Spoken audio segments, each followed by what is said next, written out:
I remember in organic chemistry many years ago, I had two gym guys that would sit by me and they would just talk throughout the lecture. And one topic they brought up all the time was protein farts. It's a real thing. Well, there's a simple solution to that. Whether or not you can digest protein first has to do with whether or not it dissolves into water. If it's not dissolved into water, the enzymes that your body produces to digest it don't actually meet up with it. So if protein is precipitating out of solution, as in it's not dissolved into water, the enzyme that is dissolved in water will never be able to reach it to break it down. So everything that you don't digest will go further down the digestive tract, and then bacteria have the opportunity to eat on it and break it down, and that's what produces the gas in your protein farts. With NiTOR, with how easy it mixes, it only takes like 3 or 4 ounces of water, and you can literally mix it with a fork in your cup, and you'll notice that it dissolves really quickly and that there's no clumping.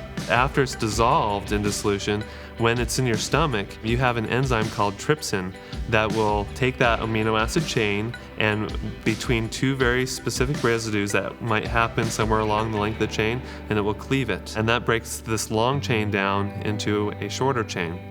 Those shorter chains then transfer out of the stomach into the small intestine, and your pancreas will excrete another enzyme called carboxypeptidase, and it will take those shorter chains and break off one amino acid residue at a time from the C-terminal end, and freeing those free amino acids that you can then absorb. So if the chain doesn't get fully broken down, again, it will go further down the digestive tract, and the bacteria have the opportunity to ferment it. So to improve the efficiency of digestion, if you add in more digestive enzymes, so this long chain now it doesn't only cleave here, but it also cleaves here and here and here, then you get a bunch of really short chains. And so you speed up the rate at which the carboxypeptidase can break down those short chains and free up free amino acids and absorb them faster. The body has trypsin, which cleaves at certain points. We add 2 more enzymes that actually come from fruit. We add papain and bromelain. Those come from papaya and pineapple, and they've been used for centuries as meat tenderizers. You can add these enzymes to a steak,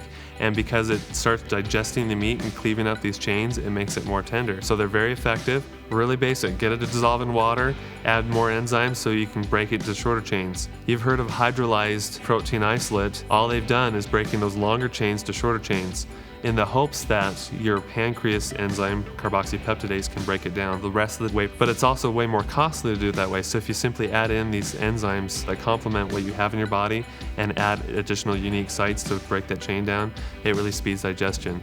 So dissolve into water, digest it with more enzymes, it gets into the bloodstream faster. We've got this elite athlete who's a powerlifter, holds world record, who in Iraq lost his lower intestine because of chemical warfare. So he has great difficulty digesting protein, and if he takes protein off the market, he can tell if he's not going to digest it, and he knows very quickly. He's become a huge fan of NiTOR because it doesn't cause any digestive problems with him, and he digests it very quickly. Like I shared earlier, if it doesn't mix into water easily, you're not going to digest it.